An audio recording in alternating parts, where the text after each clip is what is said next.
देश एशिया में ऐसा है जो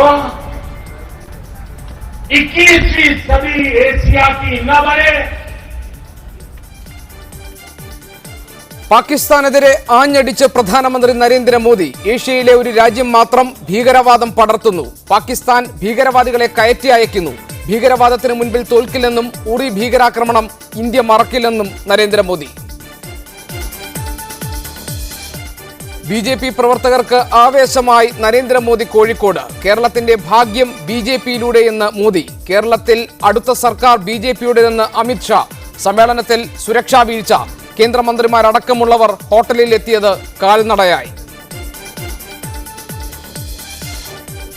BDJS BJP ബന്ധത്തിൽ വെള്ളാപ്പള്ളി നടേശനും തുഷാർ വെള്ളാപ്പള്ളിക്കും ഭിന്നാഭിപ്രായം. സഖ്യം കൊണ്ട് നഷ്ടമുണ്ടായെന്ന് വെള്ളാപ്പള്ളിയുടെ നിലപാട് തള്ളി തുഷാർ. മുന്നണിയിൽ തുടരുന്നത് കാര്യം BDJS തീരുമാനിക്കണമെന്ന് കുമ്മനം രാജശേഖരൻ. മോദിയുമായി തുഷാർ നാളെ കൂടിക്കാഴ്ച നടത്തും.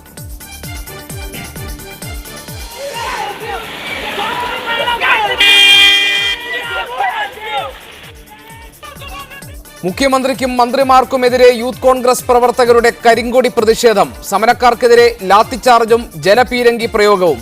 അറസ്റ്റ് ചെയ്തവരെ മോചിപ്പിക്കണമെന്നാവശ്യപ്പെട്ട് പൂജപ്പുര സ്റ്റേഷനിൽ നടത്തിയ പ്രതിഷേധത്തിലും സംഘർഷം.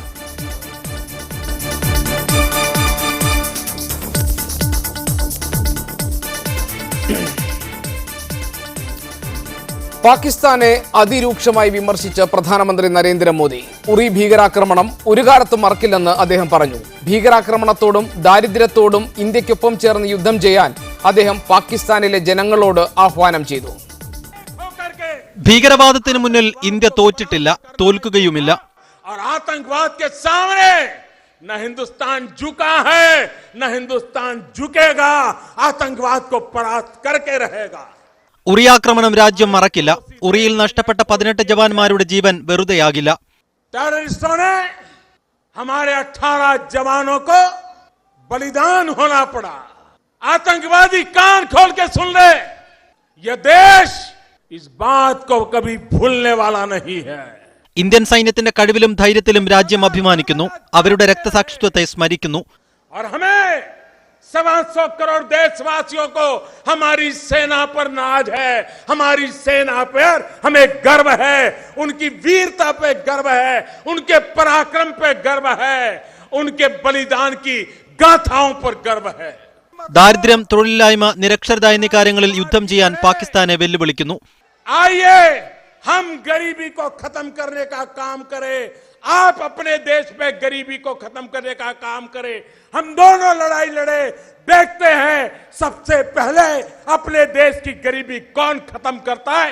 आओ, पाकिस्तान की आवाम इसको पसंद करेगी. പാക് അധീന കശ്മീരിനെയും ബലൂചിസ്ഥാനെയും സംരക്ഷിക്കാൻ പാകിസ്ഥാന്റെ നേതാക്കൾക്ക് സാധിക്കുന്നില്ലെന്ന് കുറ്റപ്പെടുത്തിയ മോദി ഈ കഴിവുകേടിനെ ചോദ്യം ചെയ്യണമെന്ന് പാക് ജനതയോട് ആവശ്യപ്പെട്ടു. ആദ്യം പേരെടുത്തു പറയാതെയും പിന്നീട് പേരെടുത്തുമായിരുന്നു പാകിസ്ഥാനെതിരെ പ്രധാനമന്ത്രി ആഞ്ഞടിച്ചത്. News desk media 1. നരേന്ദ്രമോദിയുടെ പ്രസംഗത്തിന്റെ ഉള്ളടക്കത്തിന്റെ വിശദാംശങ്ങളുമായി റഷീദുദ്ദീൻ തത്സമയം കോഴിക്കോട്ട് നിന്നുണ്ട്. റഷീദുദ്ദീൻ, ഉറി ഭീകരാക്രമണത്തോടുള്ള ഇന്ത്യയുടെ പ്രതികരണത്തിന്റെ സ്വഭാവം ഏത് നിലയ്ക്കായിരിക്കും? എങ്ങനെയായിരിക്കും ഇന്ത്യ ഈ വിഷയത്തെ സമീപിക്കാൻ പോകുന്നത് എന്നതിൽ അതിന്റെ സമീപനത്തിന്റെ സ്വഭാവം വ്യക്തമാക്കുന്നതായിരുന്നില്ലേ നരേന്ദ്രമോദിയുടെ പ്രസംഗം? എന്താണ് നരേന്ദ്രമോദിയുടെ പ്രസംഗത്തിൽ നിന്ന് വായിച്ചെടുക്കേണ്ടത്? തീർച്ചയായും ഗോപികൃഷ്ണൻ, കാരണം നരേന്ദ്രമോദിയുടെ പതിവ് ശൈലിയിൽ നിന്ന് തികച്ചും വ്യത്യസ്തനായി അദ്ദേഹം വളരെ സമചിത്തതയോടുകൂടിയും ശാന്തതയോടും കൂടിയാണ് എന്നീ വിഷയത്തിൽ പ്രതികരിച്ചിരിക്കുന്നത്. നേരത്തെ ദേശീയ മാധ്യമങ്ങളും അതുപോലെ പാർട്ടിയുടെ നേതാക്കൾ പോലും പല ഘട്ടങ്ങളിലും ശക്തമായ നടപടി ഉണ്ടാകും, പല്ലിന് താടിയല് പകരമെടുക്കുമെന്നും മറ്റുമുള്ള മുദ്രാവാക്യങ്ങൾ മുഴക്കുന്ന ഒരു ഘട്ടം പോലും ഉണ്ടായിരുന്നു. മുൻകാല സൈനിക മേധാവികൾ ഡൽഹിയിലും മറ്റും നടത്തിയ വാർത്താ സമ്മേളനങ്ങളിൽ ഇന്ത്യ പാകിസ്ഥാനിലെ സൈനിക കേന്ദ്ര അതായത് തീവ്രവാദി പരിശീലന കേന്ദ്രങ്ങളിൽ നേരിട്ട് ആക്രമണം നടത്തണം എന്ന ആവശ്യം പോലും ഉന്നയിച്ചിരുന്നു.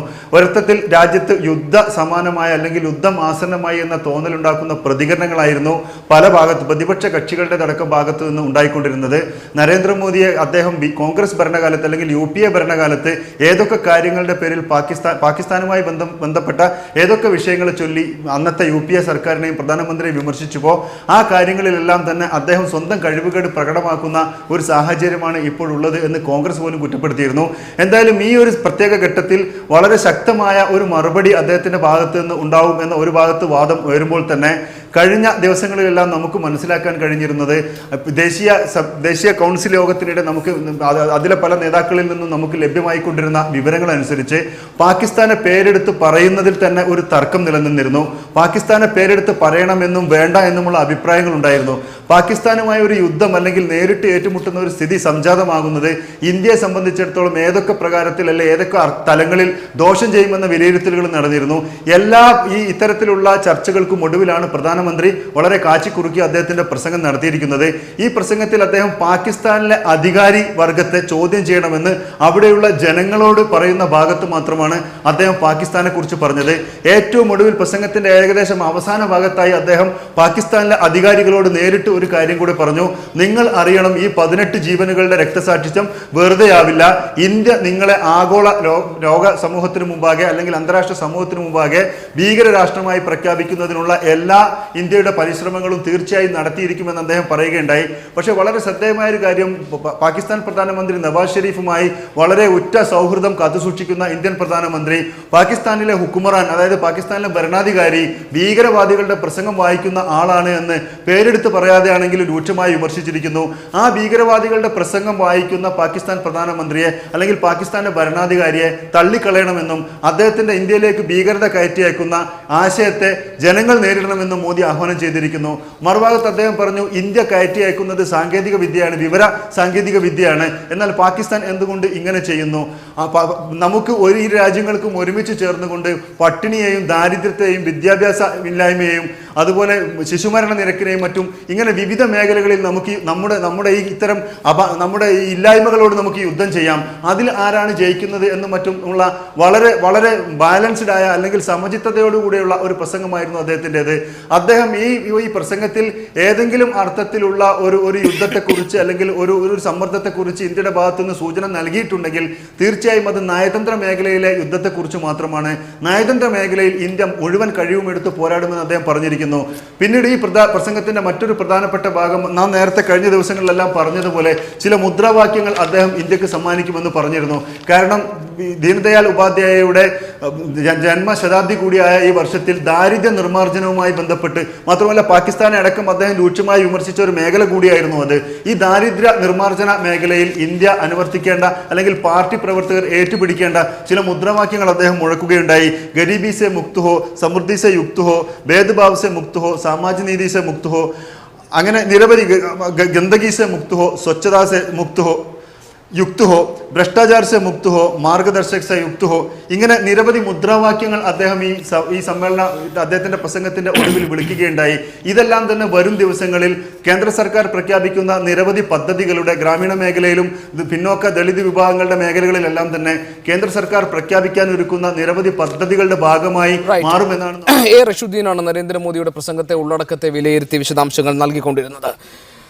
ഈ ചർച്ചയിൽ പങ്കെടുക്കാൻ എന്നോടൊപ്പം ഉള്ളത് ജന്മഭൂമിയുടെ മുൻ എഡിറ്റർ ശ്രീ KVS ഹരിദാസ് കൊച്ചിയിൽ, ഫോർവേഡ് ബ്ലോക്കിന്റെ ദേശീയ സെക്രട്ടറി ശ്രീ G ദേവരാജൻ, അദ്ദേഹം ഡൽഹിയിൽ നിന്ന് ഈ ചർച്ചയിൽ പങ്കെടുക്കും. കോൺഗ്രസ് വക്താവ് ശ്രീ പന്തളം സുധാകരൻ തിരുവനന്തപുരത്ത്, നയതന്ത്ര വിദഗ്ധൻ ഡോക്ടർ TP ശ്രീനിവാസൻ ഈ ചർച്ചയുടെ രണ്ടാം ഘട്ടത്തിൽ തത്സമയം ഉണ്ടാകും. അതുവരെ വിദേശകാര്യ വിദഗ്ധനായ ശ്രീ PJ വിൻസെന്റ് ടെലിഫോണിൽ ഈ ചർച്ചയിൽ നമ്മളോടൊപ്പം ഉണ്ടാകും. മാധ്യമപ്രവർത്തകനായ S സുരേഷ് കുമാർ ഡൽഹിയിൽ നിന്നും ഈ ചർച്ചയുടെ ഭാഗമാകും. ശ്രീ പന്തളം സുധാകരൻ, പല സന്ദർഭങ്ങളിലും നേരിട്ടും പ്രത്യക്ഷത്തിലും പരോക്ഷമായും ഉറി ആക്രമണത്തെ തുടർന്ന് രാജ്യസുരക്ഷ സംബന്ധിച്ച് പാകിസ്ഥാനോട് സ്വീകരിക്കേണ്ടുന്ന നയതന്ത്ര സമീപനം സംബന്ധിച്ച് ഈ സർക്കാരിൻ്റെ നിലപാടുകളെ അതിരൂക്ഷമായ ഭാഷയിൽ വിമർശിക്കാൻ കോൺഗ്രസ് മുൻപന്തിയിലുണ്ടായിരുന്നു.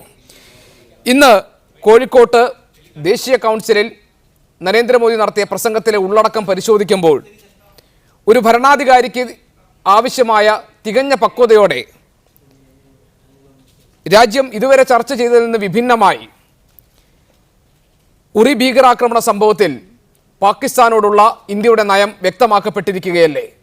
എങ്ങനെയാണ് താങ്കൾ വിലയിരുത്തുക? ആദ്യമായി യഥാർത്ഥത്തിൽ ഇന്ന് പ്രധാനമന്ത്രി കോഴിക്കോട് നടത്തിയ പ്രസംഗം ഞങ്ങളൊക്കെ വളരെ സശ്രദ്ധം വീക്ഷിക്കുകയായിരുന്നു എല്ലാവരും. കാരണം ഇതിനു മുമ്പ് പ്രധാനമന്ത്രി ഇവിടെ വന്നപ്പോൾ കേരളത്തെ സത്യം പറഞ്ഞാൽ അങ്ങേയറ്റം ആക്ഷേപിക്കുന്ന തരത്തിൽ സോമാലിയയുമായി താരതമ്യം ചെയ്തുകൊണ്ടൊരു പ്രസംഗം നടത്തി ആപ്പിലായതാണ്.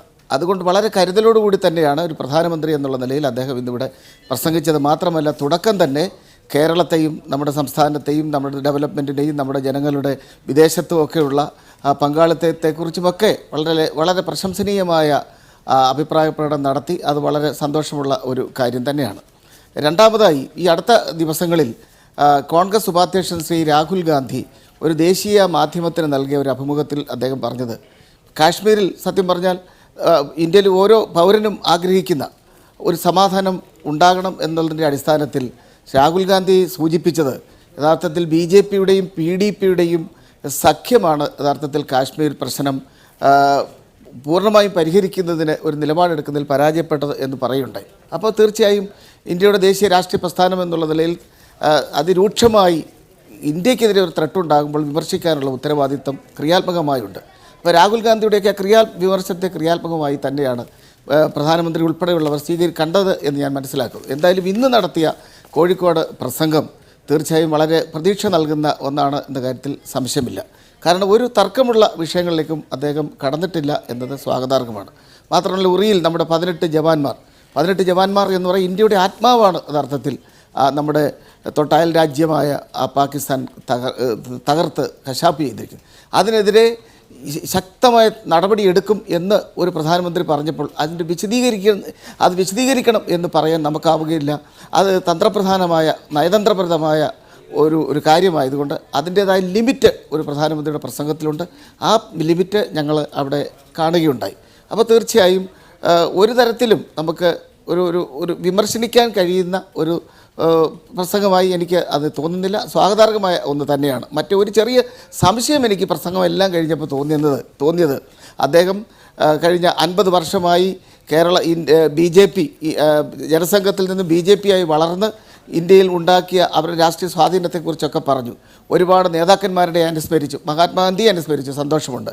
പക്ഷേ കേരളത്തിൽ കഴിഞ്ഞ വളരെ വർഷങ്ങളായി BJPക്ക് വേണ്ടി പ്രവർത്തിച്ച് ബലിയാടുകളായവരെക്കുറിച്ച് ഒന്ന് പരാമർശിക്കാമായിരുന്നു. എന്ന് പറഞ്ഞാൽ കേരളത്തിൽ നടന്നുകൊണ്ടിരിക്കുന്ന BJP CPM കൊലപാതക രാഷ്ട്രീയത്തെക്കുറിച്ച് കൂടി അദ്ദേഹം പരാമർശിക്കാതെ പോയത് ഒരുപക്ഷേ CPMനോടുള്ള ഒരു മൃദു സമീപനമാണോ എന്ന് സംശയിക്കുന്നു. കാരണം BJPയെ സംബന്ധിച്ചിടത്തോളം CPMനെ സംബന്ധിച്ചിടത്തോളം അവരുടെ ഏറ്റവും മുഖ്യ ശത്രു എന്ന് പറയുന്നത് ഇന്ത്യൻ നാഷണൽ കോൺഗ്രസ് ആയതുകൊണ്ട് ഇന്ത്യൻ നാഷണൽ കോൺഗ്രസിനെ തകർക്കുന്നതിന് വേണ്ടി കോൺഗ്രസ് മുക്ത ഭാരതം എന്നാണല്ലോ അവരുടെ മുദ്രാവാക്യം.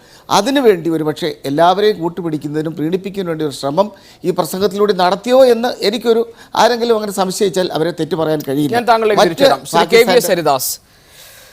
ഉറി ഭീകരാക്രമണത്തിന്റെ പശ്ചാത്തലത്തിൽ പാകിസ്ഥാനെ ഇന്ത്യ നയതന്ത്ര തലത്തിൽ നേരിടാൻ പോകുന്ന സ്വഭാവം എന്തായിരിക്കും എന്ന് വ്യക്തമാക്കുന്നതായിരുന്നല്ലോ നരേന്ദ്രമോദിയുടെ പ്രസംഗത്തിൻ്റെ ഉള്ളടക്കം.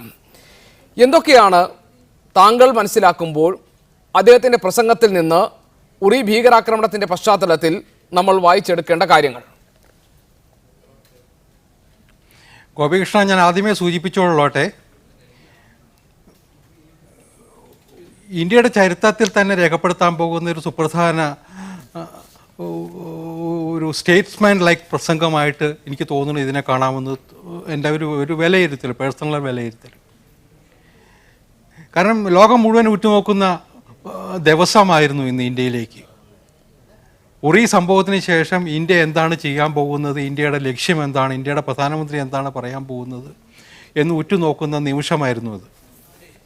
അവിടെ അദ്ദേഹം പതിവിനേക്കാൾ ഉയർന്ന് ഒരു ജസ്റ്റ് ലൈക്ക് എ സ്റ്റേറ്റ്സ്മാൻ, ഞാൻ പറഞ്ഞത് ആ തലത്തിലേക്ക് ഉയർന്ന് ഇന്ത്യയുടെ യശസ് കാത്തു സൂക്ഷിച്ചുകൊണ്ടുള്ള ഒരു പ്രധാനപ്പെട്ട പ്രസംഗം തന്നെയായിരുന്നു അത്.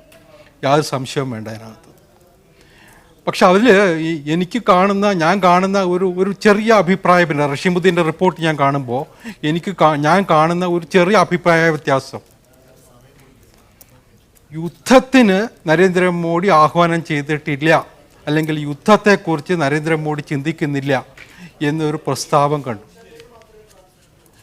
അത്തരത്തിലുള്ളൊരു യുദ്ധം ഇത്തരം ഒരു പൊതുസമ്മേളനത്തിൽ നടത്തേണ്ടതല്ല എന്ന് നമുക്കൊക്കെ അറിയാം. പക്ഷെ ആ 18 ധീര ജവാന്മാരുടെ ബലിദാനം വെറുതെയാവില്ല എന്നുള്ള നരേന്ദ്രമോദിയുടെ പ്രസ്താവന അതിലെല്ലാം അടങ്ങിയിട്ടുണ്ട്. ഇന്ന് നരേന്ദ്രമോദി കോഴിക്കോട്ടേക്ക് തിരിക്കുന്നതിന് മുമ്പ് ഇന്ത്യയുടെ 3 സൈനിക മേധാവിമാരുമായിട്ട് ചർച്ച നടത്തിയിരുന്നു എന്നത് ഓർക്കുക. അതിനു മുമ്പ് തന്നെ നമ്മൾ ചില പദ്ധതികൾ തയ്യാറാക്കിയിരുന്നു എന്ന് പൊതുവെ കേൾക്കുന്നുണ്ട്. പക്ഷെ ഏതായാലും പ്രഖ്യാപിത യുദ്ധമായിരിക്കില്ല പാകിസ്ഥാനെതിരെ ഉണ്ടാവുക എന്നുള്ളത് വ്യക്തമാണ്. പക്ഷെ ഇന്ത്യയുടെ സൈനികരോട് ചെയ്ത പാതകത്തിന് പ്രതികാരം അല്ലെങ്കിൽ അതിന് ശക്തമായ മറുപടി ഇന്ത്യയിൽ നിന്ന് ഉണ്ടാകും എന്നുള്ളൊരു സന്ദേശം നരേന്ദ്രമോദിയുടെ പ്രസംഗത്തിലുണ്ട് എന്ന് വിശ്വസിക്കുന്ന ഒരാളാണ് ഞാൻ. അതിനെക്കുറിച്ച് വ്യക്തമായിട്ട് അദ്ദേഹം ഞാൻ ഇന്നതാണ് ചെയ്യാൻ പോകുന്നതെന്ന് അദ്ദേഹം പറഞ്ഞിട്ടുണ്ടാവില്ല. പക്ഷെ അദ്ദേഹത്തിൻ്റെ വാക്കുകളിൽ അത് നിഴലിക്കുന്നുണ്ട് എന്ന് കരുതുന്ന ഒരു പൗരനാണ് ഞാൻ എന്ന് മാത്രമേ ഇപ്പോൾ പറയുന്നുള്ളൂ. വേറൊന്ന് ഞാൻ ആദ്യമേ സൂചിപ്പിച്ചു, ഒരു ചരിത്രപ്രധാനമായ പ്രസംഗം തന്നെയാണിത്. നമ്മളെ സംബന്ധിച്ചിടത്തോളം ഒരു പാകിസ്ഥാൻ ജനതയെ അഡ്രസ്സ് ചെയ്തിട്ടുണ്ട്. പാകിസ്ഥാനിലെ ഇന്നത്തെ രാഷ്ട്ര നേതൃത്വത്തോട് പറഞ്ഞിട്ട് കാര്യമില്ല എന്ന് നമുക്കൊക്കെ അറിയാം. നമ്മുടെ മുമ്പിൽ അനവധി ഗവൺമെൻറ്റുകളുടെ അനുഭവങ്ങളുണ്ട്. അവരോട് എന്ത് സംസാരിച്ചിട്ടും തിരിച്ചു വരുന്നതിന് മുമ്പ് നമുക്ക് കിട്ടിയത് മറ്റു പലതുമാണ്. അതുകൊണ്ട് അവിടുത്തെ ജനതയെ അഡ്രസ്സ് ചെയ്യുക എന്നൊരു പുതിയ തന്ത്രം തന്നെ അദ്ദേഹം ആവിഷ്കരിച്ചിരിക്കുന്നു, അദ്ദേഹം കൊണ്ടുവന്നിരിക്കുന്നു. അതിൻ്റെതായ ഫലമുണ്ടാവും എന്ന് തന്നെയാണ് ഞാൻ മനസ്സിലാക്കുന്നത്. ഞാൻ താങ്കളെ തിരിച്ചു വരാം. ശ്രീ ദേവരാജൻ, 21ാം നൂറ്റാണ്ട് അത് ഏഷ്യയുടേതാണ്. അങ്ങനെ വലിയ പുരോഗതിയിലേക്ക് കുതിക്കാൻ ഒരു ഭൂഖണ്ഡം തയ്യാറായി നിൽക്കുമ്പോൾ അവിടെ ഭീകരവാദം കയറ്റി അയച്ച് ഒരു രാജ്യം മാത്രം ഒറ്റപ്പെടാൻ പോകുന്നു എന്നാണ് പാകിസ്ഥാനെ ലക്ഷ്യം വെച്ചുകൊണ്ട് മോദി നടത്തിയ പ്രസംഗത്തിലെ പ്രധാനപ്പെട്ട ഭാഗങ്ങളിലൊന്ന്. പാകിസ്ഥാനെ രാജ്യാന്തര സമൂഹത്തിൽ നയതന്ത്ര തലത്തിൽ ഒറ്റപ്പെടുത്താനും പാകിസ്ഥാൻ ഭരണകൂടം പാകിസ്ഥാനിലെ ജനങ്ങൾക്ക് മുന്നിൽ മറുപടി പറയേണ്ടുന്നൊരു സാഹചര്യം സൃഷ്ടിക്കാൻ പാകത്തിൽ ഇടപെടൽ നടത്തുകയാണ് ലക്ഷ്യമെന്ന് പ്രഖ്യാപിക്കുകയും ചെയ്യുക വഴി നരേന്ദ്രമോദി നേരത്തെ ശ്രീ KVS ഹരിദാസ് വിലയിരുത്തിയതുപോലെ ഒരു സ്റ്റേറ്റ്മാൻ തലത്തിലുള്ള ഒരു പ്രസംഗമല്ലേ നടത്തിയത്. ആ പ്രസംഗത്തെ വിലയിരുത്തുമ്പോൾ താങ്കൾക്ക് എന്താണ് പറയാനുള്ളത്? അല്ല, നമ്മുടെ രാജ്യത്തെ പ്രധാനമന്ത്രിമാർ ഇത്തരത്തിലുള്ള നിർണായക നിമിഷങ്ങളിൽ നടത്തുന്ന പ്രസംഗങ്ങളൊക്കെ തന്നെ ചരിത്രത്തിന്റെ ഭാഗമാവുന്നതാണ്. കാര്യത്തിൽ സംശയമൊന്നുമുള്ള കാര്യമല്ല. മാത്രവുമല്ല, കഴിഞ്ഞ 2 പതിറ്റാണ്ടിനിടയിൽ ഇന്ത്യ കണ്ട ഏറ്റവും വലിയ ഒരു ഭീകരാക്രമണം, വിദേശ ശക്തിയിൽ നിന്ന് നമുക്ക് ലഭിച്ച ഏറ്റവും വലിയൊരു തിരിച്ചടി, അതിനുശേഷം ആദ്യമായിട്ടാണ് പ്രധാനമന്ത്രി ഒരു പൊതുവേദിയിൽ, ഒരുപക്ഷെ പൊതുവേദിയിൽ നിന്നല്ല, അദ്ദേഹം ഈ വിഷയത്തെ സംബന്ധിച്ചു കൂടി പരാമർശിച്ചുകൊണ്ടൊരു പ്രസംഗം നടത്തുന്നത്. സ്വാഭാവികമായിട്ടും ലോകത്തിന്റെ മുഴുവൻ ശ്രദ്ധയും ഇന്ത്യക്കാരുടെ വിശേഷിച്ചും ശ്രദ്ധ ഈ പ്രസംഗത്തിലേക്ക് ഉണ്ടായി എന്നുള്ളത് ഒരു വാസ്തവം തന്നെയാണ്. 2 കാര്യങ്ങൾ ഞാൻ ഇതിൽ നിന്ന് വായിച്ച് എടുക്കാൻ ആഗ്രഹിക്കുകയാണ്.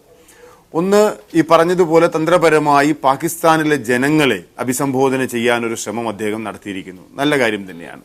ഇത് പല പ്രാവശ്യം നമ്മൾ പറഞ്ഞിട്ടുള്ളൊരു കാര്യം കൂടിയാണ്. കാരണം നമ്മൾ കാശ്മീരി ജനതയെ അഡ്രസ് ചെയ്യുമ്പോൾ, കാശ്മീരിലെ വിഷയങ്ങളെ സംബന്ധിച്ച് പറയുമ്പോൾ, കാശ്മീരിലെ ഏതെങ്കിലും ഒരു വിഭാഗത്തിന് പാകിസ്ഥാനിലേക്ക് ചേക്കേറാൻ, പാകിസ്ഥാനുമായിട്ട് അടുക്കുവാൻ താല്പര്യമുണ്ടാകുന്നു എന്ന് വന്നാൽ എന്താണ് പാകിസ്ഥാനിൽ നടക്കുന്നത് എന്ന് കാശ്മീരി ജനതയെ ബോധ്യപ്പെടുത്തുവാനൊരു ശ്രമം നമ്മൾ നടത്തേണ്ടതാണ്.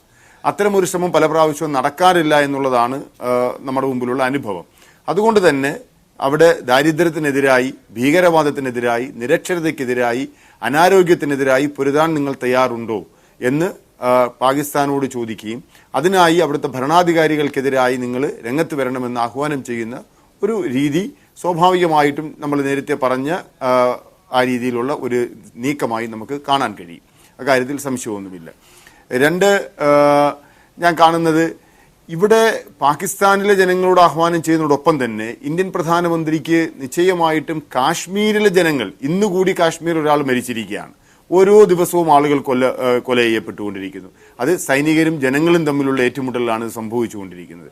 ആ വിഷയത്തെ കൂടി പരാമർശിക്കേണ്ടത് ആവശ്യമായിരുന്നു എന്ന് ഞാൻ കരുതുകയാണ്. കാരണം കാശ്മീരിലെ സംബന്ധിച്ച് അവിടെ സമാധാനം പുനഃസ്ഥാപിക്കേണ്ടുന്നത്, അതിനുവേണ്ടി ഗവൺമെന്റ് എടുത്തുകൊണ്ടിരിക്കുന്ന നിലപാടുകൾ, എന്തൊക്കെ കാര്യങ്ങളാണ് ഗവൺമെന്റ് ചെയ്തത്, ചെയ്യാൻ ഉദ്ദേശിക്കുന്നത്, ചെയ്തുകൊണ്ടിരിക്കുന്നത്, ഈ കാര്യങ്ങളെ സംബന്ധിച്ച് ഒരുപാട് ആശങ്കകൾ നമ്മുടെ രാജ്യത്ത് തന്നെ ഉണ്ട്. ഇത്തരം വിഷയങ്ങൾ ചർച്ച ചെയ്യുമ്പോൾ പരിമിതിയുണ്ട്. നമുക്കറിയാം, ഈ യുദ്ധത്തെ സംബന്ധിച്ചായാലും ശരി, നയതന്ത്ര രീതികളെ സ്വീകരിക്കാൻ തന്ത്രങ്ങളെ സംബന്ധിച്ചൊക്കെ ചർച്ച ചെയ്യുമ്പോൾ എല്ലാ രാഷ്ട്രീയക്കാർക്കും പൊതുപ്രവർത്തകർക്കും ഭരണാധികാരികൾക്കും ഒക്കെ തന്നെ പരിമിതികളുണ്ട്. ഇത്തരം കാര്യങ്ങൾക്ക് തുറന്ന് ചർച്ചയ്ക്ക് വിധേയമാക്കേണ്ടുന്ന വിഷയങ്ങളല്ല. എന്നാൽ അതേസമയം ജനങ്ങൾ നേരിടുന്ന ചില വിഷയങ്ങളുണ്ട്. വിശേഷിച്ചും കാശ്മീരിലെ ജനങ്ങൾ കഴിഞ്ഞ 2 മാസത്തിലേറെ കാലമായി ചരിത്രത്തിൽ ഒരിക്കലും നമ്മൾ ഒരു സംസ്ഥാനത്തും കണ്ടിട്ടില്ലാത്ത തരത്തിൽ കർഫ്യൂവിൽ ജീവിക്കേണ്ടി വരുന്ന ഒരവസ്ഥ, വിദ്യാർത്ഥികൾക്ക് പഠനം നഷ്ടപ്പെട്ട അവസ്ഥ, കച്ചവടക്കാർക്ക് കച്ചവടം ചെയ്യാൻ കഴിയാത്ത അവസ്ഥ, ജീവിക്കാൻ കഴിയാത്തൊരു സാഹചര്യം കാശ്മീരിൽ ഉണ്ടായിരിക്കുന്നു. ആ ഒരു വിഷയത്തെ എങ്ങനെയാണ് ഈ ഗവൺമെന്റ് അഡ്രസ് ചെയ്യുന്നത്? അതിനെന്താണ് ഗവൺമെന്റ് സ്വീകരിച്ചുകൊണ്ടിരിക്കുന്ന നടപടികൾ? കാശ്മീരിലെ ജനങ്ങളെ എങ്ങനെയാണ് നമ്മളോടൊപ്പം നമ്മുടെ ഹൃദയത്തോട് ചേർത്ത് നിൽക്കാൻ, വെറുതെ നമ്മൾ ഇന്ത്യയുടെ അഭിന്നമായ അംശമാണ് അല്ലെങ്കിൽ നമ്മുടെ ഭാഗമാണ് എന്ന് വെറുതെ പറഞ്ഞുകൊണ്ട് കാര്യമില്ലല്ലോ. ആ അർത്ഥത്തിൽ എങ്ങനെയാണ് ഞങ്ങൾ കൂടെ നിർത്താൻ ശ്രമിക്കുന്നത് എന്ന് ഇന്ത്യൻ ജനതയെ ബോധ്യപ്പെടുത്തുവാനുള്ള ഒരു അവസരം കൂടി പ്രധാനമന്ത്രിക്ക് ഉണ്ടായിരുന്നു. ആ അവസരം അദ്ദേഹത്തിന് ഇവിടെ ഉപയോഗിക്കാൻ കഴിഞ്ഞില്ല എന്നൊരു പരാതി. ശ്രീ പി ജെ വിൻസെന്റ്, സ്വാഭാവികമായും ഉറി ഭീകരാക്രമണത്തിന് ശേഷം ഇന്ത്യ ശക്തമായി സൈനികമായി തന്നെ ഒരു തിരിച്ചടി നൽകാൻ തയ്യാറെടുക്കുകയാണ് എന്ന അഭ്യൂഹങ്ങൾ പരന്നിരുന്നു. ഒരുപക്ഷെ ആ തരത്തിൽ ഒരു തീരുമാനമെടുക്കുകയോ അതല്ലെങ്കിൽ അത്തരം പ്രകോപനപരമായ പ്രതികരണങ്ങൾ നടത്തിക്കൊണ്ട് ഒരു താരപരിവേഷം സൃഷ്ടിക്കാനുള്ള അവസരം നരേന്ദ്രമോദിക്ക് ഇന്നുണ്ടായിരുന്നു. അത് വിനിയോഗിക്കാതെ പാകിസ്ഥാൻ ജനത കാര്യങ്ങൾ ശ്രദ്ധിക്കണമെന്നും പാക് ഭരണകൂടം തീവ്രവാദികളുമായി ചേർന്നുണ്ടാക്കുന്ന പ്രശ്നങ്ങളാണ്, ഭീകരവാദമാണ് അവർ പ്രോത്സാഹിപ്പിക്കുന്നതെന്നും പാക് ജനതയെ അഭിസംബോധന ചെയ്തുകൊണ്ട് പ്രധാനമന്ത്രി പറയുന്ന സാഹചര്യം, പാക് ജനതയുടെ ശ്രദ്ധയിലേക്ക് കൊണ്ടുവന്ന് അദ്ദേഹം നടത്തിയിട്ടുള്ള പരാമർശങ്ങൾ, ഇത് നയതന്ത്ര തലത്തിൽ എത്രത്തോളം സുപ്രധാനമാണ്? അതുപോലെ തന്നെ പുറത്തുനിന്നുള്ള ഒരു പ്രധാന വിഷയത്തെ അദ്ദേഹം സമീപിക്കുകയും അതേസമയം ഇന്ത്യൻ ജനതയുടെ അല്ലെങ്കിൽ കശ്മീരിലുള്ള സവിശേഷമായ പ്രശ്നത്തെ പരാമർശിക്കാതെ ഒഴിച്ചിടുകയും ചെയ്തത് ഭംഗിയായില്ല എന്ന ദേവരാജന്റെ പരാമർശത്തെ എങ്ങനെ കാണുന്നു? ഇന്നത്തെ സാഹചര്യത്തിൽ ഒരു ഇന്ത്യൻ പ്രധാനമന്ത്രിയിൽ നിന്നുണ്ടാവേണ്ടുന്ന ഒരു പ്രതികരണം തന്നെയാണ് നരേന്ദ്രമോദിയുടെ ഭാഗത്തുണ്ടായിട്ടുള്ളത്. ആ റെസ്പോൺസ് വളരെ ബാലൻസ്ഡ് ആണ്. പിന്നെ ഈ 1971 ശേഷം ഇന്ത്യൻ പ്രധാനമന്ത്രിമാരും ഇന്ത്യൻ ഭരണകൂടവും പൊതുവിൽ അതിർത്തി കടന്നുള്ള ഭീകരാക്രമണം ഉണ്ടാവുന്ന സന്ദർഭത്തിൽ ഒരിക്കലും ഒരു സമ്പൂർണ്ണ യുദ്ധത്തിലേക്ക് പോയിട്ടില്ല. ഇന്ത്യ ഇപ്പോഴും ഒരു ഓൾ ഔട്ട് വാർ, സമ്പൂർണ്ണ യുദ്ധം ആഗ്രഹിക്കുന്നുമില്ല. അത് 2 ന്യൂക്ലിയർ ശക്തികൾ തമ്മിലുള്ള ഒരു ഫുൾ ഫ്ലെഡ്ജ്ഡ് വാർ തീർച്ചയായിട്ടും ഗുണകരമാവുകയുമില്ല. പക്ഷെ ഇവിടെ ഒരു പ്രധാനപ്പെട്ട വിഷയമുള്ളത്, സോഫ്റ്റ് പവറിന്റെ ലോലശക്തിയുടെ പ്രയോഗത്തിന് വളരെ കൃത്യമായ ഹാർഡ് പവറിന്റെ സപ്പോർട്ട് അനിവാര്യമാണ്. നമ്മളുടെ മിലിറ്ററി ബാക്കനിങ് ഇല്ലാതെ, മിലിറ്ററി ഓപ്ഷൻ ഇല്ലാതെ ഒരു നയതന്ത്ര നീക്കവും വിജയത്തിലെത്തില്ല. അപ്പോൾ പാകിസ്ഥാനുമായി സമ്പൂർണ്ണ യുദ്ധത്തിലേക്ക് പോവുക എന്നുള്ളത് ഒരു കാരണവശാലും കരണീയമായിട്ടുള്ള കാര്യമല്ല. പക്ഷേ പരിമിതമായ തലത്തിൽ നിന്നുകൊണ്ട് ഒരു മിലിറ്ററി ഓപ്ഷൻ ഉണ്ടാവേണ്ടതുണ്ട്. അതോടൊപ്പം ഈ നയതന്ത്ര തലത്തിൽ പാകിസ്ഥാനെ ഒറ്റപ്പെടുത്തുക എന്നത് വളരെ അനിവാര്യമാണെങ്കിലും അത് വലിയ രൂപത്തിൽ ഇന്ത്യക്ക് ഗുണകരമാവും എന്ന് കരുതാൻ വയ്യ. കാരണം ഇപ്പൊ ഓർഗനൈസേഷൻ ഓഫ് ഇസ്ലാമിക് കോൺഫറൻസ് പാകിസ്ഥാനെ പിന്തുണ പ്രഖ്യാപിച്ചിട്ടുണ്ട്. മാത്രമല്ല മേഖലയിലെ ബലാബലം പരിശോധിക്കുമ്പോൾ ചൈനയും പാകിസ്ഥാനെ രൂപപ്പെട്ടിട്ടുള്ള ഐക്യം വളരെ പ്രധാനപ്പെട്ടതാണ്. ചൈന സമ്പൂർണമായി പാകിസ്ഥാനെ സഹായിക്കുന്നു എന്നുള്ളത് വളരെ പ്രധാനപ്പെട്ട ഘടകമാണ്.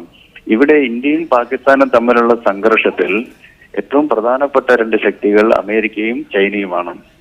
ഇവിടെ 2004 തന്നെ മേജർ നോൺ നാറ്റോ അലൈ എന്ന പദവി പാകിസ്ഥാനുണ്ട്.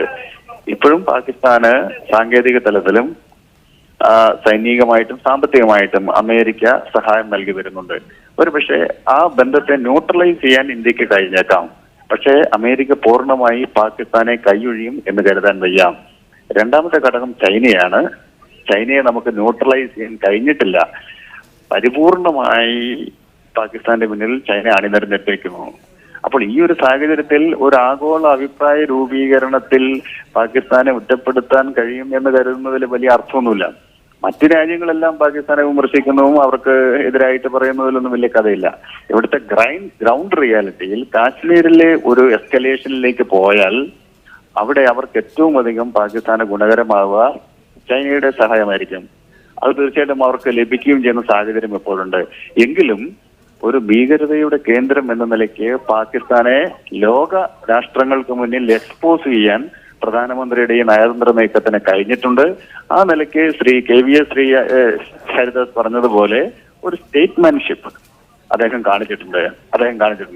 അതോടൊപ്പം പാകിസ്ഥാനിലെ ജനതയെ അഡ്രസ്സ് ചെയ്തതും തന്ത്രപരമായി ഗുണം ചെയ്യുന്നു. കാരണം ബലൂചിസ്ഥാനിലും ബലൂജികളും ബാൾട്ടുകളും പത്താനികളും അടക്കമുള്ള ആളുകൾ പാകിസ്ഥാന്റെ പാക് ദേശീയതയുമായി ഇടഞ്ഞു നിൽക്കുന്ന സാഹചര്യമാണ്. അപ്പോൾ അത് ഗുണകരമാകും അവരെ നേരിട്ട് അഡ്രസ് ചെയ്യുന്നത്. അതേസമയം കാശ്മീരികളുടെ വിഷയത്തെ ഇതുമായി കൂട്ടിച്ചേർക്കുന്നതിൽ അർത്ഥമില്ല. കാരണം കാശ്മീർ വാലിയിലെ സംഘർഷം അത് തീർച്ചയായിട്ടും ഇന്ത്യയിലെ ആഭ്യന്തര പ്രശ്നമാണ്. അത് ജനാധിപത്യപരമായി നമ്മൾ പരിഹരിച്ചേ മതിയാവുള്ളൂ. അക്കാര്യത്തിൽ ഇന്ത്യൻ ഭരണകൂടം സ്വീകരിച്ചിട്ടുള്ള നിലപാടുകളും കാശ്മീരിലെ വിഘടനവാദി വിഭാഗങ്ങളുടെ നിലപാടുകളും ഒക്കെ വിമർശനാത്മകമായിട്ട് തന്നെ വിലയിരുത്തേണ്ടതാണ്. പക്ഷേ അതിർത്തി കിടന്നുള്ള ഭീകരവാദത്തെ നമ്മളുടെ ആഭ്യന്തര വിഷയവുമായി ചേർക്കാതെ അതിനെ ഒരു തുടർച്ചയായി 1971 മുതൽ പാകിസ്ഥാൻ സ്വീകരിച്ചു വരുന്ന ഒരു യുദ്ധതന്ത്രത്തിന്റെ ഭാഗമായിട്ട് കണ്ടുകൊണ്ട് അതിനെ ഇരു രാജ്യങ്ങൾ തമ്മിലുള്ള സംഘർഷമായിട്ട് കാണുകയും അതിൽ ഏറ്റവും ശാസ്ത്രീയവുമായ നിലപാട് ഇന്ത്യ സ്വീകരിക്കുകയും ചെയ്യുന്നു. അതിൽ ഇന്ത്യയുടെ ഹാർഡ് പവറിന്റെ ശക്തമായ ബാക്കനിങ്ങോട് കൂടിയിട്ടുള്ള ലോലശക്തിയുടെ പ്രയോഗമാണ് വേണ്ടത്. അതിൽ ലോലശക്തി പ്രയോഗിക്കുന്ന കാര്യത്തിൽ നരേന്ദ്രമോദി ഗോൾ അടിച്ചിരിക്കുന്നു. പക്ഷേ മിലിറ്ററി ഓപ്ഷൻ എന്തെന്നുള്ളത് നമ്മൾ ചിന്തിക്കേണ്ടിയിരിക്കുന്നു.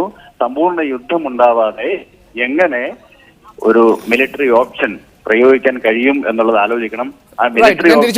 സുരേഷ് കുമാർ, ഇവിടെ PJ വിൻസെന്റ് സൂചിപ്പിച്ച മിലിറ്ററി ഓപ്ഷൻ സംബന്ധിച്ചിട്ടുള്ള വിശദാംശങ്ങൾ ഇതുപോലെ ഒരു പൊതുവേദിയിൽ നരേന്ദ്രമോദി എന്ന പ്രധാനമന്ത്രിക്ക് വിശദീകരിക്കേണ്ടതില്ല.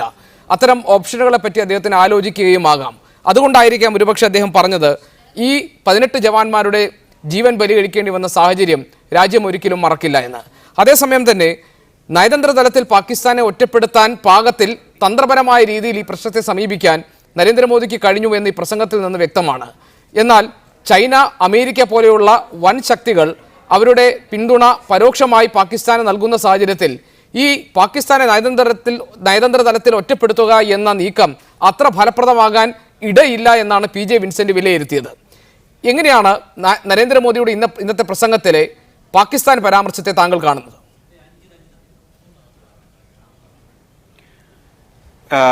നരേന്ദ്രമോദിയെ അദ്ദേഹത്തിന്റെ ഉരുക്കുമുഷ്ടിയെ വളരെ കരുതലോടും ജാഗ്രതയോടും കൂടിയാണ് ആളുകൾ, ലോകം, ഇന്ത്യയിലെ ജനങ്ങൾ എല്ലാം കാണുന്നത്.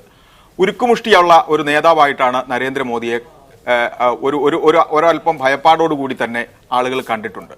പക്ഷേ ഒരു പ്രധാനമന്ത്രി എന്ന നിലയിൽ ഉരുക്കുമുഷ്ടിയിലല്ല, തന്ത്രപരമായ സമീപനമാണ് വേണ്ടത് എന്ന യാഥാർത്ഥ്യം തിരിച്ചറിയുന്ന ഒരു പ്രധാനമന്ത്രിയുടെ പ്രസംഗമാണ് നമ്മൾ ഇന്ന് കോഴിക്കോട് കടപ്പുറത്ത് കേട്ടത് എന്ന് തോന്നുന്നു. ഇവിടെ നരേന്ദ്രമോദി പ്രധാനമന്ത്രി സ്ഥാനാർത്ഥിയായി തെരഞ്ഞെടുപ്പിൽ വരുന്ന സമയത്ത് സൃഷ്ടിക്കപ്പെട്ട ഒരു അതിവൈകാരികതയുണ്ട്. എന്തൊക്കെയോ ഭയങ്കരമായി ചെയ്യാൻ പോകുന്നു, ഞങ്ങൾ അധികാരത്തിൽ വന്നാൽ ഇങ്ങനെയൊക്കെയാണ് ചെയ്യാൻ പോകുന്നത്, അങ്ങനെ വളരെ വളരെ തീവ്രമായി പലതിനോടും പ്രതികരിക്കും എന്നുള്ള ഒരു അതിവൈകാരികത സൃഷ്ടിച്ചിരുന്നു. ആ അതിവൈകാരികത അത് ഏത് വോട്ട് ബാങ്കിനെയാണോ അഡ്രസ്സ് ചെയ്തത് ആ വോട്ട് ബാങ്ക് വളരെ വേഗം നിരാശപ്പെടാൻ സാധ്യതയുണ്ട് എന്നും തെരഞ്ഞെടുപ്പിന് ശേഷം പ്രധാനമന്ത്രി അധികാരത്തിൽ വന്നപ്പോൾ കരുതപ്പെട്ടതാണ്.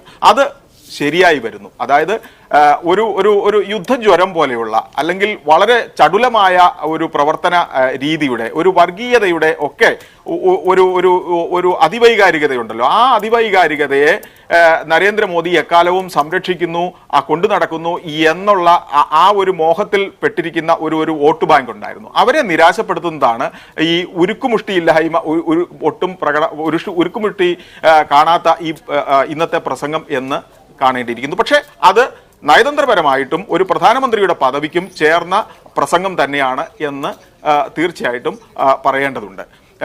അതുപോലെ തന്നെ പാകിസ്ഥാന്റെ ഇപ്പോൾ നമുക്കറിയാം, അതേസമയം ഇതിന്റെ രണ്ടാമത്തെ തലം എന്ന് പറയുന്നതിനെ കുറിച്ചാണ് ഞാൻ പറഞ്ഞു വരുന്നത്. പാകിസ്ഥാനുമായിട്ടുള്ള ബന്ധം അത് തുടങ്ങിവെച്ച സത്യപ്രതിജ്ഞയുടെ സമയത്തുണ്ടായിരുന്ന ആ ഊഷ്മളത പക്ഷെ ഇനി അങ്ങോട്ടുള്ള കാലത്തേക്ക് അടുത്ത തെരഞ്ഞെടുപ്പ് വരെയുള്ള ഒരു ദീർഘകാലത്തേക്ക് നോക്കുമ്പോൾ ആ ബന്ധത്തിൽ വരുന്ന മാറ്റമാണ് നമ്മൾ ശ്രദ്ധിക്കേണ്ടത്. ഇപ്പോൾ ഗുർദാസ്പൂരിൽ ഭീകരാക്രമണം ഉണ്ടായി, പത്താൻകോട്ട് ഭീകരാക്രമണം ഉണ്ടായി. ആ സമയത്തുണ്ടായിരുന്ന പാകിസ്ഥാനുമായിട്ടുള്ള ബന്ധം അതിൻ്റെയൊക്കെ ഘട്ടം വിട്ടുകഴിഞ്ഞിരിക്കുന്നു. അത് ഈ ഉറിയിലേക്ക് എത്തുമ്പോൾ പാകിസ്ഥാന് നേരെയുള്ള നമ്മുടെ ഇന്ത്യയുടെ അല്ലെങ്കിൽ സർക്കാരിൻ്റെ വിരോധം വളരെ പ്രകടമാക്കി നിലനിർത്താനും നരേന്ദ്രമോദി ഇന്നത്തെ പ്രസംഗത്തിൽ ശ്രദ്ധിച്ചിട്ടുണ്ട്. അത് ഈ അതിവൈകാരികത കാത്തിരിക്കുന്നവരെ സന്തോഷിപ്പിക്കാനും അവരെ അടക്കി നിർത്താനും, അല്ലെങ്കിൽ ഒരു സൈന്യത്തിലോ അല്ലെങ്കിൽ ഈ വോട്ട് ബാങ്കിലോ ഉള്ളവരെ അടക്കി നിർത്താനുള്ള ഒരു തന്ത്രമാണ് അത്. ഇനി തുടർന്ന് അങ്ങോട്ടുള്ള സമയത്തും തീർച്ചയായിട്ടും പാകിസ്ഥാനോടുള്ള ഈ ഒരു വിരോധം പ്രകടിപ്പിക്കും. പക്ഷെ നയതന്ത്രപരമായി ഇങ്ങനെ നീങ്ങാം എന്നുള്ളതല്ലാതെ ഇന്ത്യക്ക് മുമ്പിൽ മറ്റ് സൈനികമായ സാധ്യതകൾ വളരെ പരിമിതമാണ് എന്നുള്ള യാഥാർത്ഥ്യം ഉൾക്കൊള്ളുന്നു, ഈ സർക്കാർ ഉൾക്കൊള്ളാൻ നിർബന്ധിതമായിരിക്കുന്നു എന്നുള്ളതാണ്. അതിൻ്റെ പ്രതിഫലനമാണ് പ്രധാനമന്ത്രിയുടെ പ്രസംഗത്തിൽ കാണേണ്ടത്. നയതന്ത്ര തലത്തിൽ ഒരു യുദ്ധം തന്നെ അത് തീർച്ചയായിട്ടും ഇനി അങ്ങോട്ടുള്ള സമയത്ത് ഉണ്ടാകും. അതിന് എത്രത്തോളം പിന്തുണ ലോക ശക്തികളിൽ നിന്ന് ഇന്ത്യക്ക് അനുകൂലമായി സമാഹരിക്കാൻ കഴിയും എന്നുള്ളിടത്ത് തന്നെയാണ് നരേന്ദ്രമോദി സർക്കാരിന്റെ വിജയം കുടികൊള്ളുന്നത്. പാകിസ്ഥാനെ നേരിടാൻ സൈനിക പിൻബലമില്ലാത്ത നയതന്ത്ര നീക്കം മതിയാകുമോ? ഈ ചർച്ചയുടെ രണ്ടാം ഘട്ടത്തിൽ വിദേശകാര്യ വിദഗ്ധൻ ടി.പി. ശ്രീനിവാസൻ കൂടി നമ്മോടൊപ്പം ഉണ്ടാകും. ഒരു ഇടവേളയ്ക്ക് ശേഷം.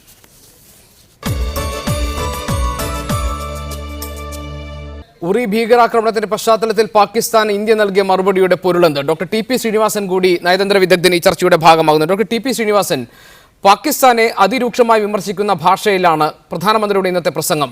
അതിൽ അദ്ദേഹം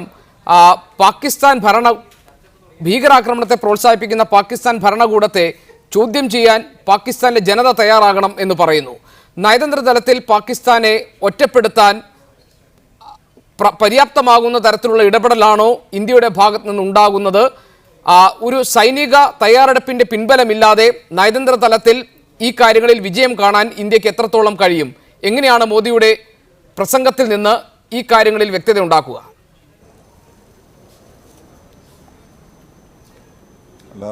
പ്രധാനമന്ത്രിയുടെ പ്രസംഗത്തിൽ രണ്ട് കാര്യങ്ങൾ നമ്മൾ ശ്രദ്ധിക്കേണ്ടതുണ്ട്. ഒന്നാമത്തേത്, തീർച്ചയായിട്ടും ഇതിന് പ്രതികരിക്കും, അതിന് മുമ്പിൽ മുട്ടുമടക്കുകയില്ല, പാകിസ്ഥാനെ ശിക്ഷിക്കും എന്ന് പറയുന്ന അതേ സമയത്ത് തന്നെ അദ്ദേഹം പറഞ്ഞത് നമ്മൾ തമ്മിലുള്ള യുദ്ധം ഇക്കാര്യങ്ങളിലല്ല വേണ്ടത്.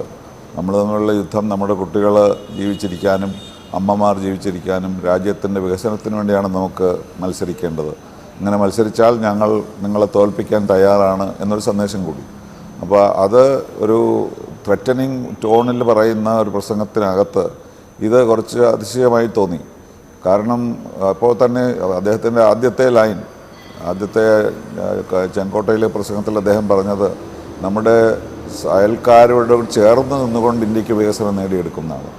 അത് പക്ഷേ 2 വർഷമായിട്ട് അദ്ദേഹത്തിന് മനസ്സിലായി അത് നടക്കാൻ പോകുന്ന കാര്യമല്ല. സാർക്ക് വളരെ പരിതാപകരമായ സിറ്റുവേഷനാണ്. അപ്പോൾ അതുകൊണ്ട് അത് വീണ്ടും കൊണ്ടുവരുന്ന തരത്തിലായിരുന്നു അദ്ദേഹം പറഞ്ഞത്. പക്ഷേ അദ്ദേഹത്തിൻ്റെ ആ പ്രസ്താവനയ്ക്ക് ഒരു പക്ഷേ വിദേശത്ത് അനുരണനങ്ങൾ ലഭിച്ചേക്കാം.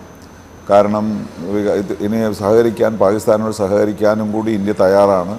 അപ്പോൾ ഇതിൽ ശിക്ഷ നടത്തിക്കഴിഞ്ഞാൽ വീണ്ടും ഇന്ത്യയും പാകിസ്ഥാനും ഒന്നിച്ച് പ്രവർത്തിക്കാൻ ഇന്ത്യ തയ്യാറാണ് എന്നുള്ള ഒരു നയതന്ത്രവാദം ഒരുപക്ഷെ അദ്ദേഹത്തിനെ സഹായിച്ചു എന്നും വരാം. പക്ഷേ പാകിസ്ഥാനെ ഒറ്റപ്പെടുത്തുകയോ അല്ലെങ്കിൽ പാകിസ്ഥാനെതിരായി ഇന്ത്യക്ക് സഹായകരമായ തരത്തിലുള്ള പ്രവർത്തനങ്ങൾ മറ്റ് രാജ്യങ്ങളിൽ ഉണ്ടാകുമോ എന്ന് നമ്മൾ ആഗ്രഹിച്ചുകൂടാ. അത് നമ്മൾ വിചാരിക്കുന്നുമില്ല. നമുക്കിതൊരു അന്താരാഷ്ട്ര പ്രശ്നമായി ഉയർത്തിക്കൊണ്ടുവരാൻ നമുക്ക് ആഗ്രഹമില്ലാത്തത് അതുകൊണ്ട് തന്നെയാണ്. കാരണം ഒരു തരത്തിലും പാകിസ്ഥാനെ തള്ളിപ്പറഞ്ഞ് ഇന്ത്യക്ക് സഹായം നൽകുന്ന തരത്തിലുള്ള ഒരു പ്രസ്താവന ആരുടെ അടുത്തൊന്നും വന്നില്ല. ഇത്തവണ റഷ്യയിൽ നിന്ന് വന്നതിൽ പോലും അവർ പറഞ്ഞത് ഇത് ഇന്ത്യ പറയുന്നു എന്നാണ്. അമേരിക്ക തീർച്ചയായും പാകിസ്ഥാൻ്റെ പേര് പോലും പറഞ്ഞില്ല. ഇപ്പോഴും നമ്മൾ വളരെ പാകിസ്ഥാൻ ഇന്ത്യയും അമേരിക്കയുമായിട്ട് വലിയ ബന്ധം സ്ഥാപിച്ചിരിക്കുന്നു എന്ന് പറഞ്ഞു കഴിഞ്ഞിട്ട് 1 മാസം പോലും ആകുന്നതിന് മുമ്പാണ് ഇത് വന്നത്. അതുപോലെ സെക്രട്ടറി ഓഫ് സ്റ്റേറ്റ് കെറിയുടെ സന്ദർശനത്തിന് ശേഷം അദ്ദേഹം പറഞ്ഞതൊക്കെ ഒരുപക്ഷെ പാകിസ്ഥാൻ സഹായകരമാവുന്നതായിരുന്നു. ചൈന തീർച്ചയായിട്ടും അതിനെപ്പറ്റി ഒന്നും പറഞ്ഞില്ല എന്നുള്ളത് പാകിസ്ഥാന് എതിരൊന്നുമല്ല. ചൈന ഒരിക്കലും ഒന്നും പറയാറില്ല. കാരണം ചൈനയുടെ കാര്യത്തിൽ കാശ്മീർ പ്രശ്നത്തിൽ അവർ പങ്കാളികളാണ്. കാരണം കാശ്മീരിൻ്റെ ചില ഭാഗങ്ങൾ ഇപ്പോൾ ചൈനയുടെ അധികാരത്തിലാണല്ലോ. അപ്പോൾ അതുകൊണ്ട് ചൈന ഇതിൽ ഇടപെടാറില്ല. അവർക്ക് വലിയ താല്പര്യം പാകിസ്ഥാനാണ്, അത് അവർ നൽകുകയും ചെയ്യും. അപ്പോൾ നയതന്ത്ര രംഗത്ത് ഉള്ള ഏക ആശങ്ക ഇന്ത്യയും പാകിസ്ഥാനും ഒരു ആണവ യുദ്ധത്തിലേക്ക് പോകുമോ എന്നുള്ളതാണ്. അത് വരാതിരിക്കാനുള്ള ശ്രമം എല്ലാ വശത്തു നിന്നും ഉണ്ടാകും. അതേസമയം ഈ ചർച്ചകൾ കൊണ്ട് ഒറ്റപ്പെടുത്താവുന്ന ഒരു സ്ഥിതിവിശേഷമല്ല ഇന്ന് ലോകത്തുള്ളത്. അത് നമ്മൾ ശ്രമിക്കാനും പാടില്ല. അങ്ങനെയാണെങ്കിൽ ഡോക്ടർ ടി പി ശ്രീനിവാസൻ, ഒരല്പം മയപ്പെട്ടു പോയോ പ്രധാനമന്ത്രിയുടെ ഇന്നത്തെ പ്രസംഗത്തിലെ പരാമർശങ്ങൾ? ഇന്ത്യ സൈനികമായ ഒരു തയ്യാറെടുപ്പ് കൂടി ഇത്തരം നയതന്ത്ര തലത്തിലെ നീക്കങ്ങൾക്കൊപ്പം നടത്തണമായിരുന്നു. ആ തരത്തിൽ ഉള്ള ഒരു ചൂടേറിയ പ്രതികരണം കൂടി ഉൾപ്പെടേണ്ടതായിരുന്നു ഇത്. ഇല്ല, ചൂടേറിയ പ്രകടനം നടത്തിയല്ലോ. ശിക്ഷിക്കുമെന്ന് പറയുമ്പോൾ ശിക്ഷിക്കാനുള്ള തയ്യാറെടുപ്പുകൾ എടുക്കുന്നുണ്ട്. അദ്ദേഹം കോഴിക്കോട്ടേക്ക് വരുന്നതിന് മുമ്പ് കണ്ടത് സൈനികാധിപന്മാരെയാണ്. അപ്പോൾ ആ സിഗ്നൽ ഡെഫിനറ്റ്ലി ഈസ് ദെയർ. നമ്മൾ തീർച്ചയായും അതിന് തയ്യാറാവുകയാണ് എന്നുള്ളത്. പക്ഷേ അദ്ദേഹത്തിൻ്റെ രണ്ടാമത്തെ ഭാഗം വളരെ അതിശയിപ്പിച്ച് കാണും. കാരണം അദ്ദേഹം യുദ്ധത്തിനെ പറ്റി പറഞ്ഞതിന് ശേഷം ഉടനെ തന്നെ പറഞ്ഞത് നമ്മൾ തമ്മിൽ മത്സരിക്കേണ്ടത് ഭീകരവാദത്തെ പറ്റി അല്ല, വികസനത്തെ പറ്റിയാണ് എന്ന് പറഞ്ഞു. അത് പക്ഷേ ഒരുപക്ഷെ അദ്ദേഹം ഒരു ലോക രംഗത്തെ നോക്കിക്കൊണ്ടായിരിക്കും അത് പറഞ്ഞത്. അൺറീസണബിൾ അല്ല ഞങ്ങൾ എന്ന് കാണിക്കാൻ വേണ്ടിയായിരിക്കും അദ്ദേഹം പറഞ്ഞത്. അത് പക്ഷേ അത് ഡൈല്യൂട്ട് ചെയ്യുന്നില്ല. അദ്ദേഹം ചെയ്ത ആദ്യ പ്രസ്താവന അത് ഡൈല്യൂട്ട് ചെയ്യുന്നില്ല. പക്ഷേ അത് ഒരു സന്ദേശം കൊടുക്കുന്നത് ഇത് കഴിഞ്ഞാലും നാം തമ്മിൽ സഹകരിക്കാൻ നമ്മൾ തയ്യാറാണ് എന്നുള്ളതാണ്. അത് നയതന്ത്രപരമായി ഒരുപക്ഷെ സഹായകരമായെന്നും വരാം. Shri Pandalam Sudhakaran, doctor T P Srinivasan നരേന്ദ്രമോദിയുടെ പ്രസംഗത്തെ ഉള്ളടക്കത്തെ അദ്ദേഹം വിലയിരുത്തുമ്പോൾ ഇതിൻ്റെ രണ്ട് ഭാഗങ്ങളെ അദ്ദേഹം തിരിക്കുന്നു. അതിൽ ആദ്യ ഭാഗത്ത് ശരിയായ രീതിയിൽ ഈ തീവ്രവാദത്തിന് മുന്നിൽ ഇന്ത്യ മുട്ടുമടക്കില്ല എന്നും 18 ജവാന്മാരുടെ ജീവൻ എല്ലാ കാലത്തും ഇന്ത്യയുടെ മുറിവാണെന്നും അതിൽ ഒരു തിരിച്ചടി ഉണ്ടാകും എന്ന ത്രട്ടനിങ് ആയിട്ടുള്ള ശബ്ദത്തിൽ അദ്ദേഹം പറയുകയും, രണ്ടാം ഭാഗത്തിൽ അദ്ദേഹം കുറെ കൂടി ഇതിനെ ലഘൂകരിച്ച് അതിനുശേഷവും നയതന്ത്ര തലത്തിൽ ഇരു രാജ്യങ്ങളും തമ്മിലുള്ള ബന്ധം തുടർന്നുകൊണ്ട് പോകാവുന്ന സാധ്യത അവശേഷിക്കുന്നുണ്ട് എന്ന് സൂചിപ്പിക്കുകയുമാണ് ചെയ്തതെന്നാണ്. അങ്ങനെയാണെങ്കിൽ ഒരു സൈനിക തലത്തിൽ തന്നെ ഒരു തിരിച്ചടി പാകിസ്ഥാന് നൽകാൻ ഇന്ത്യ അണിയറയിൽ സന്നദ്ധമാകുന്നുണ്ട് എന്ന സൂചന ഈ പ്രസംഗത്തിൽ വ്യക്തമായുണ്ടെന്നാണ് ഡോക്ടർ ടി പി ശ്രീനിവാസൻ വായിച്ചെടുക്കുന്നത്.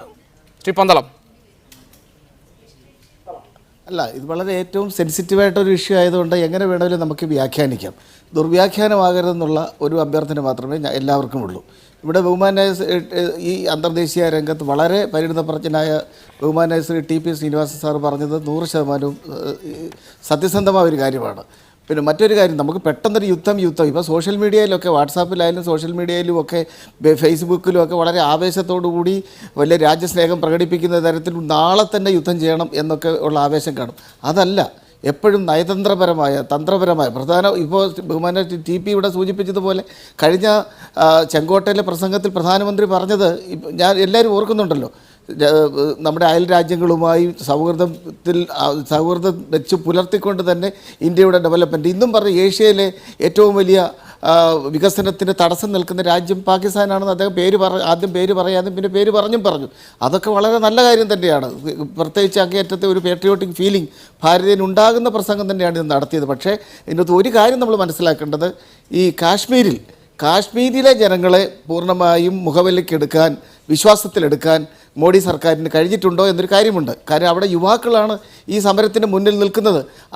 അവരുടെ രൂക്ഷമായ തൊഴിലില്ലായ്മ പരിഹരിക്കുവാനും അവിടെ സമാധാനം ഉണ്ടാക്കുവാനും അവരുടെ ജീവിത സാഹചര്യം മെച്ചപ്പെടുത്തുവാനുമുള്ള ഉത്തരവാദിത്തം ഏറ്റെടുക്കാൻ ഒരു ഗവൺമെൻറ്റിനുണ്ട്. അങ്ങനെ വരുമ്പോൾ അവിടെ ഒരിക്കലും ഒരു ഭീകരന്മാർക്കും സ്ഥാനം ഉണ്ടാകില്ല എന്നുള്ള യാഥാർത്ഥ്യമുണ്ട്. പിന്നെ നമ്മുടെ ഈ പല ലോക രാജ്യങ്ങൾ പലതും അസൂയ കൊണ്ട് ഇന്ത്യയെ ഒറ്റപ്പെടുത്താൻ ശ്രമിക്കുകയുള്ളൂ എന്നാണ് എനിക്കൊക്കെ തോന്നുന്നത്. അപ്പോൾ ആ ഒറ്റപ്പെടുത്തൽ ഉണ്ടാകാതെ തന്നെ തല ഉയർത്തി നിൽക്കാനുള്ള ഒരു സൈനിക ബലം ഇന്ത്യക്ക് ഉണ്ടെന്നുള്ള കാര്യത്തിൽ യാതൊരു സംശയമില്ല. കഴിഞ്ഞ എല്ലാ ഗവൺമെൻറ്റുകളും, അത് UP ആയാലും എല്ലാ ഗവൺമെൻറ്റും അതിശക്തമായ അക്കാര്യത്തിൽ ഒരു സ്വയം പര്യാപ്തത നേടിയിട്ടുള്ള ഒരു മിലിറ്ററി ഫോഴ്സ് തന്നെയാണ് ലോകത്തിൻ്റെ മുമ്പിൽ ഇന്ത്യ എന്നുള്ളതാണ് സത്യം. പക്ഷേ ആ മിലിറ്ററി ഫോഴ്സ് തെളിയിക്കുന്നതിന് വേണ്ടിയുള്ള ഒരു എടുത്തിയാട്ടത്തിന് ഒരിക്കലും ഒരു പ്രധാനമന്ത്രിമാരും ഒരു നയതന്ത്രജ്ഞന്മാരും ഒന്നും ശ്രമിക്കുമെന്ന് ഞാൻ കരുതുന്നില്ല. മാത്രമല്ല, നമ്മൾ ഏറ്റവും രൂക്ഷമായ ഒരു യുദ്ധം, പുതിയൊരു രാജ്യമുണ്ടായ ബംഗ്ലാദേശ് യുദ്ധകാലമാണല്ലോ. ആ കാലഘട്ടത്തിൽ പോലും ഇന്ത്യയോട് പ്രിയങ്കരിയായ പ്രധാനമന്ത്രി ശ്രീമതി ഇന്ദിരാഗാന്ധി ലോകം മുഴുവനും സഞ്ചരിച്ച് അവരുടെ എല്ലാം അഭിപ്രായങ്ങൾ കണക്കിലെടുത്തുകൊണ്ടാണ് അവസാനം ഒരു യുദ്ധത്തിലേക്ക് പ്രവേശിച്ചതെന്ന് നമുക്കറിയാം.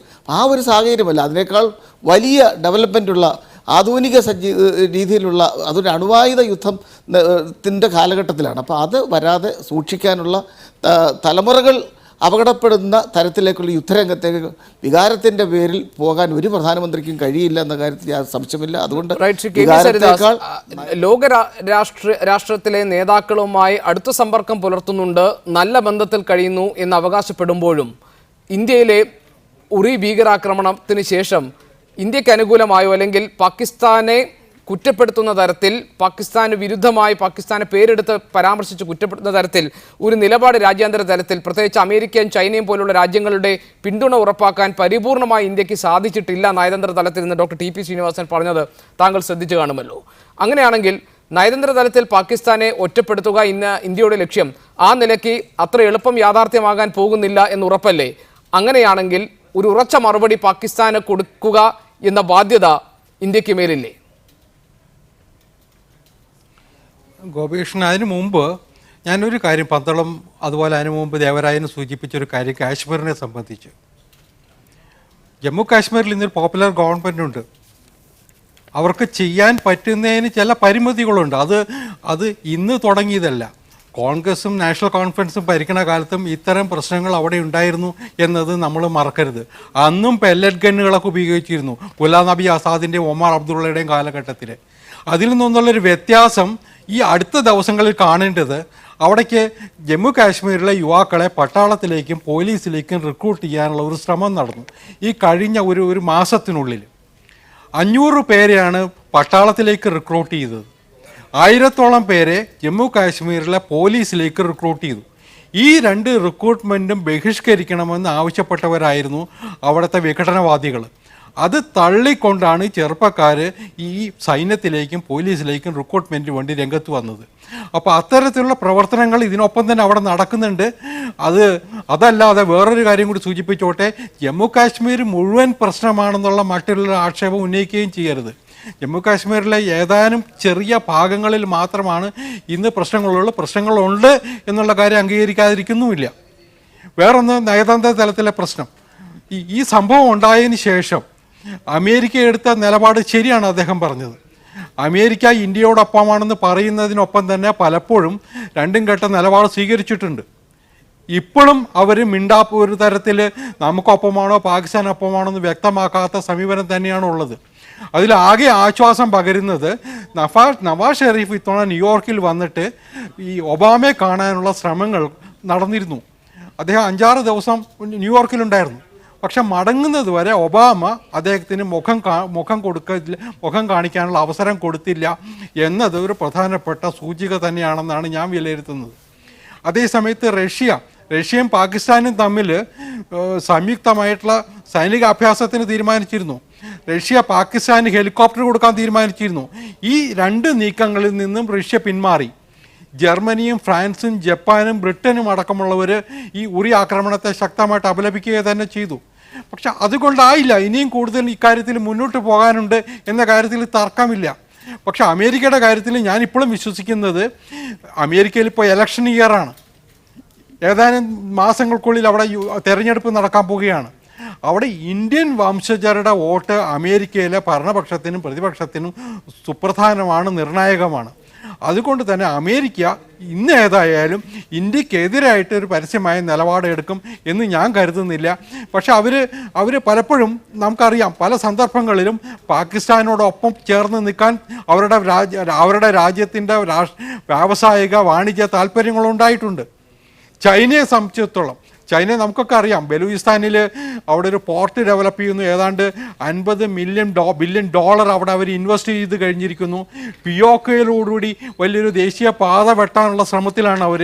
അപ്പോൾ അത്തരം നീക്കങ്ങൾ അവർ നടക്കുന്നുണ്ട്. പക്ഷേ ഇന്ത്യയുടെ ശക്തമായ താക്കീത് ചൈനയെ നിലക്ക് നിർത്തും എന്ന് തന്നെയാണ് ഞാൻ കരുതുന്നത്. അവർക്ക് ഇതുമായിട്ട് വളരെ എളുപ്പത്തിൽ മുന്നോട്ട് പോകാൻ കഴിയില്ല. ഇന്ത്യ അവിടെ എന്താണ് ചെയ്യാൻ പോകുന്നതിനെക്കുറിച്ചുള്ള ആശങ്ക ചൈനയ്ക്കുണ്ട്. കാരണം അവർക്ക് ശ്രീലങ്കയിൽ പോയിട്ട് ഒരു തുറമുഖം തുടങ്ങാൻ പോയതിൻ്റെ അനുഭവം കഴിഞ്ഞ ഗവൺമെൻറ്റിൻ്റെ കാലത്ത് അവർക്ക് മറക്കാറായിട്ടില്ല. കാരണം അവിടെ നിന്ന് അവസാനം നാണം കെട്ടി. ഒരു ചെറിയ തിരുത്ത്, ഈ ഉറി ഭീകരാക്രമണത്തിന് ശേഷം ഇന്ന് റഷ്യ പാകിസ്ഥാൻ സംയുക്ത സൈനികാഭ്യാസം നടന്നിട്ടുണ്ട്. അതിൻ്റെ വാർത്തകളും വന്നിട്ടുണ്ട്. ഞാൻ താങ്കളിലേക്ക് വരാം. ശ്രീ ജി ദേവരാജൻ, ഇന്നിപ്പോൾ ഇന്ത്യ സ്വീകരിച്ചിരിക്കുന്ന നിലപാട് അത് ഏത് തരത്തിലുള്ള പ്രതിഫലനങ്ങളാണ് ഉണ്ടാക്കാൻ പോകുന്നത്? എന്തൊക്കെയാണ് രാജ്യാന്തര തലത്തിൽ നമ്മൾ പ്രതീക്ഷിക്കേണ്ടത്? ഇവിടെ ശ്രീ KVS ഹരിദാസ് പറഞ്ഞതിന് ഗോപികൃഷ്ണൻ പറഞ്ഞ ആ ഒരു ക്ലാരിഫിക്കേഷൻ ആവശ്യമായിരുന്നു. ഇപ്പം ഇവിടെ ചർച്ചയിൽ പങ്കെടുത്ത മുഴുവൻ ആളുകളും പറയുന്ന ഒരു കാര്യം വ്യക്തമാണല്ലോ. അന്താരാഷ്ട്ര തലത്തിൽ പാകിസ്ഥാനെ ഒറ്റപ്പെടുത്തുവാനുള്ള നീക്കം അത് എത്ര കണ്ട് ഫലപ്രദമാകുമെന്നുള്ളതാണ് വളരെ പ്രധാനപ്പെട്ട ഒരു ചോദ്യം. രണ്ട് മാർഗങ്ങൾ: അന്താരാഷ്ട്ര തലത്തിൽ ഒറ്റപ്പെടുത്തുക, ആക്രമിക്കുക. ഇപ്പം ഏറ്റവും പുതിയൊരു തന്ത്രം എന്ന നിലയ്ക്കാണ് ഈ പാകിസ്ഥാനിലെ ജനങ്ങളോട് തന്നെ നമ്മുടെ പ്രധാനമന്ത്രി ആവശ്യപ്പെട്ടിരിക്കുന്നു, നിങ്ങൾ വിലയിരുത്തുക എന്ന് ആവശ്യപ്പെട്ടിരിക്കുന്നു. ഇവിടെ ഞാൻ ചർച്ചയുടെ തുടക്കത്തിൽ ഞാൻ പറഞ്ഞൊരു കാര്യമുണ്ട്.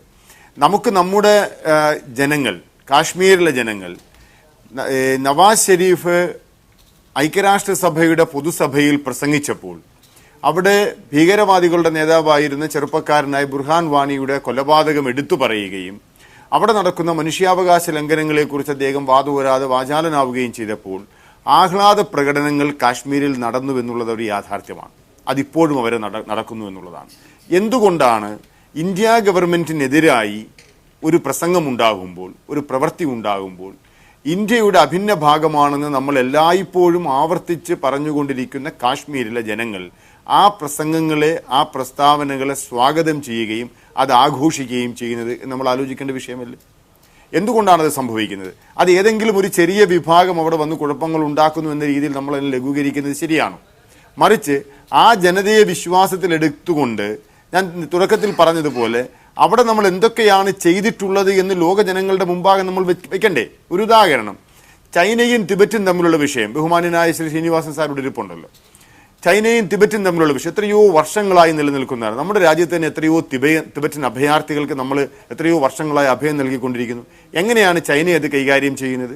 അവിടുത്തെ ഹ്യൂമൻ ഡെവലപ്മെന്റ് ഇൻഡെക്സിനെ സംബന്ധിച്ച് ചൈന വ്യക്തമായ പരിപാടികളും വ്യക്തമായ പ്രദർശനങ്ങളും ലോകത്തെമ്പാടും നടത്തിക്കൊണ്ടിരിക്കുന്നു, ലോകത്തെ ബോധ്യപ്പെടുത്തിക്കൊണ്ടിരിക്കുന്നു. എന്താണ് അവർ ചെയ്യുന്നത്, എന്താണ് ചെയ്തുകൊണ്ടിരിക്കുന്നത്, എന്താണ് ചെയ്യാൻ ഉദ്ദേശിക്കുന്നത്. ബെയ്ജിങ്ങിൽ പോലും ഒരു പെർമനന്റ് ടിബറ്റൻ എക്സിബിഷൻ നടന്നുകൊണ്ടിരിക്കുകയാണ് എല്ലായ്പ്പോഴും.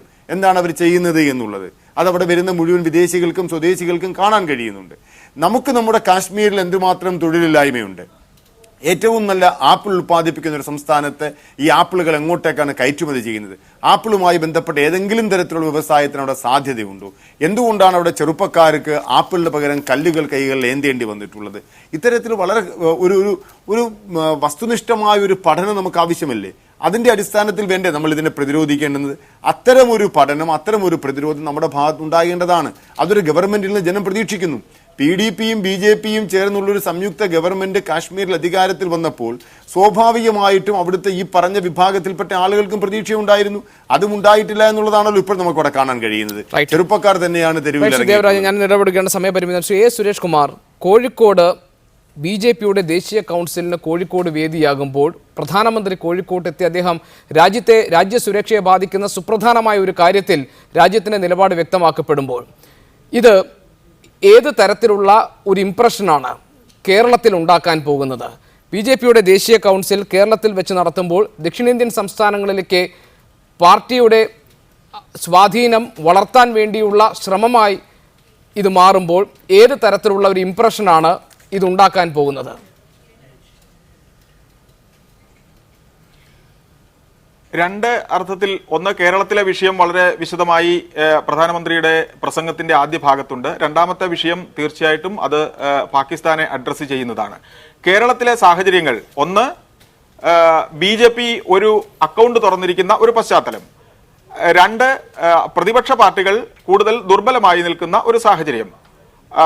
മൂന്ന്, BJPയുടെ കണ്ണൂരിലും മറ്റും BJPയുടെ ശത്രുവായി നിൽക്കുന്ന CPMന് അധികാരത്തിലുള്ള ഒരു സാഹചര്യം. ഇത് എങ്ങനെയാണ് അടുത്ത ഇനിയുള്ള മാസങ്ങളിലും വർഷങ്ങളിലും വർക്കൗട്ട് ചെയ്യാൻ പോകുന്നത് എന്നുള്ള ഒരു രൂപം നമ്മൾ കാണേണ്ടതുണ്ട്. കാരണം BJP കേരളത്തെ തീർച്ചയായിട്ടും കേന്ദ്രീകരിക്കുകയാണ്. അതേസമയം കോൺഗ്രസ് കൂടുതൽ ദുർബലമായി മാറിയിരിക്കുന്നു. അപ്പോൾ CPMനെ സംബന്ധിച്ചിടത്തോളം അധികാരത്തിലുമുണ്ട്. അപ്പോൾ ഈ കോൺഗ്രസിന്റെ ഭാഗത്തു നിന്നുള്ള വോട്ട് ബാങ്കുകളെ പരമാവധി വോട്ട് ശതമാനത്തെ പരമാവധി BJP-യിലേക്ക് ചോർത്തിയെടുക്കാൻ കഴിയുമോ എന്നുള്ള സാധ്യതയായിരിക്കും ഇനിയുള്ള ദിവസങ്ങളിൽ BJP പരീക്ഷിക്കുക എന്ന് കാണേണ്ടിയിരിക്കുന്നു. അതിന് തീർച്ചയായിട്ടും മുന്നോട്ട് വെക്കുന്നത് ഒരുപക്ഷെ ന്യൂനപക്ഷ രാഷ്ട്രീയമോ കേരളത്തിലെ ന്യൂനപക്ഷ രാഷ്ട്രീയമോ അതുപോലെയുള്ള വിഷയങ്ങളുമായിരിക്കും. അത് BJP-ക്ക് അതിന് എത്രത്തോളം കഴിയും എന്നുള്ളതിന് നമ്മുടെ സാമൂഹ്യ മാധ്യമങ്ങളിലും മറ്റും വരുന്ന ഇപ്പോൾ ഈ കൂടുതൽ ചെറുപ്പക്കാർ BJP-യോട് പിന്നെ ഒരു അഭിനിവേശം കാണിക്കുന്ന ഒരു പശ്ചാത്തലം ഒരുപക്ഷെ BJP-ക്ക് ഗുണകരമായിട്ടുണ്ടാവാം. അതുകൊണ്ടായിരിക്കാം അവർക്ക് അക്കൗണ്ട് തുറക്കാൻ കഴിഞ്ഞിരിക്കുന്നത്. അത് ഇനിയുള്ള ദിവസങ്ങളിൽ ഒരുപക്ഷെ ആ കടപ്പുറം അല്ലെങ്കിൽ കോഴിക്കോട് കേന്ദ്രമാക്കിയുള്ള ഈ ഒരു സമ്മേളനത്തിൽ നിന്ന് തന്നെ അതിന്റെ പരമാവധി ഊർജം BJP ഉണ്ടാക്കാൻ ശ്രമിക്കുമായിരിക്കാം. പക്ഷേ ഉത്തരേന്ത്യയിൽ സ്ഥിതി മറ്റൊന്നാണ്. അതാണ് യാഥാർത്ഥ്യവും. ഈ 2014 തെരഞ്ഞെടുപ്പിലുണ്ടായിരുന്ന ഒരു അതിവൈകാരികതയുടെ അന്തരീക്ഷം മാറി ഒരു റിയാലിറ്റിയിലേക്ക് എന്താണ് മോദി ഗവൺമെന്റ് എന്നുള്ളതിലേക്ക് ആളുകൾ മനസ്സിലാക്കി തുടങ്ങിയിട്ടുണ്ട്. നരേന്ദ്രമോദി ഗവൺമെന്റിന് കൂടുതലായി ഒന്നും വലിയ ഒരു ഇളക്കങ്ങൾ ഇവിടെ ഉണ്ടാക്കാൻ സാധിക്കുന്നില്ല എന്നുള്ളതാണ് കണ്ടുവരുന്നത്. അപ്പോൾ ആ യാഥാർത്ഥ്യം ഉൾക്കൊണ്ടുകൊണ്ടാണ് ഇപ്പോൾ ഈ പാകിസ്ഥാനുമായിട്ടുള്ള വിഷയത്തിൽ തന്നെ എത്രത്തോളം പാകിസ്ഥാനെതിരായ നീക്കത്തിൽ നയതന്ത്ര തലത്തിലാകട്ടെ സൈനിക തലത്തിലാകട്ടെ എത്രത്തോളം ഫലപ്രദമായി മുന്നോട്ട് പോകാൻ മോദി ഗവൺമെന്റിന് കഴിഞ്ഞു. മുൻകാല ഗവൺമെന്റുകൾ ചെയ്തതിന്റെ തുടർച്ചയായിട്ടുള്ള ചില കാര്യങ്ങൾ ചെയ്യാമെന്നുള്ളതല്ലാതെ ബാക്കി പരീക്ഷണങ്ങളെല്ലാം പരാജയമാണ്. ആ യാഥാർത്ഥ്യം BJP-ക്ക് മുമ്പിൽ നിൽക്കുന്നു. അത് തീർച്ചയായിട്ടും കേരളത്തിലെ